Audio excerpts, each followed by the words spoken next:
Well, good afternoon. My name is David Tingstad. I'm a lawyer at Beresford Booth, and I chair our business mergers and acquisition group. And like to talk to you today about what is disclosure in M&A deals. And by M&A deals, we're talking about business purchases, all kinds of different structures. Could be an asset deal, could be a stock deal, could be an actual merger. But in all of those kinds of transactions, disclosure is required, meaning the seller is going to have to tell the buyer a great deal of information about its business, disclose its financial statements, who its customers might be, what insurance it has, things of this nature.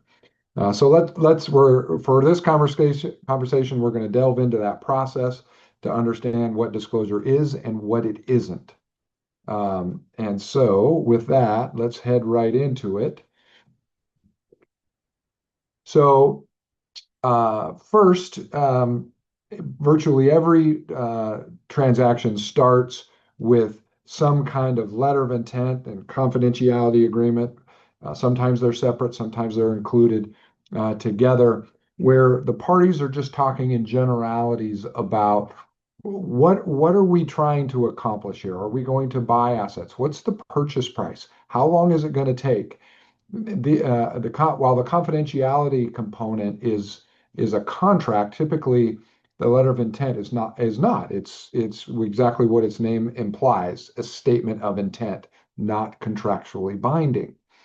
So the buyer starts by telling the seller, "Hey, I need to know more about your business." And so they usually have a checklist. The buyer has a checklist. It says, "These are all the things that I want to know." So all the governing documents, I already mentioned things like tax returns, financial statements. And it's a very lengthy checklist, and that is not disclosure. Just responding to the checklist. This is not the kind of disclosure that we're talking about. Now, still required, still necessary that the seller disclose this, because the buyer is not going to enter into a binding agreement until it gets the chance to understand what the seller has. And so sometimes what happens is you enter into to what's called definitive documentation, so a actual binding contract where the diligence will continue after the signing of that. And there's a very specific time frames that are laid out in that agreement, and that is contractually binding. But more often than not, this diligence is occurring before there's a binding contract. But that's not enough in terms of disclosure. So what is enough and where you have to get to is you have to get to the definitive documentation, and it's what we call disclosure schedules. So by definitive documentation, we mean something like a stock purchase agreement, a membership interest purchase agreement, or an asset purchase agreement. And so it's a broadly defined, could be a whole bunch of different things, and it will include that definitive documentation. Will have things that we call ancillary agreements, might be things like employment agreements for key employees, or promissory notes if they're seller financing, how that's going to work. But the chief component of all of that definitive documentation is going to be a whole bunch of what we call representations and warranties, where the seller is representing to the buyer, "I've given you financials, and those financials are accurate. My company exists. It's duly formed. It's validly existing. And here are all my employees, and here's all my insurance, and here's the hazardous materials that I have in my shop." You disclose all of that, and where you disclose it is in the disclosure schedules. And those disclosure schedules will be very lengthy, and they're going to, and this is important, they need to be attached to the definitive documentation. So I'll give you an example of what's not acceptable disclosure. Let's say I, as the lawyer, have a document that needs to be disclosed as part of the purchase agreement, and I email that to the lawyer on the other side. That is not part of your contract. And so now, even you can say, "Hey, if something goes bad post closing, or if there's an allegation of breach, Of course, the lawyer is going to say, yeah, I emailed that to the other lawyer.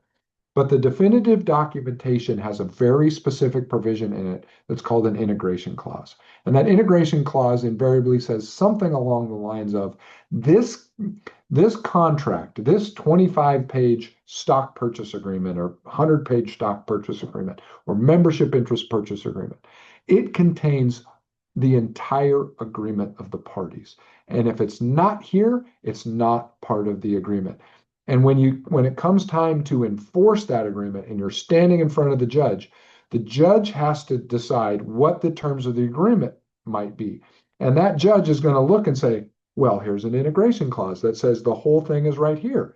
And so when the email occurred that I just mentioned in my example, where I emailed it to the other side, the judge looks and says, well, I don't see that email as part of this agreement, and therefore it's not part of the agreement, and it's as if it were never disclosed. Okay. This is often referred to as what we call sandbagging, where the other side, where the buyer actually knows that you've made a representation that's wrong because of what's happened as part of its due diligence. It knew it somehow. But even though it knew, it can still sue for breach because it wasn't, whatever you provided was not disclosed. And by disclosure, I mean it's attached to that definitive documentation.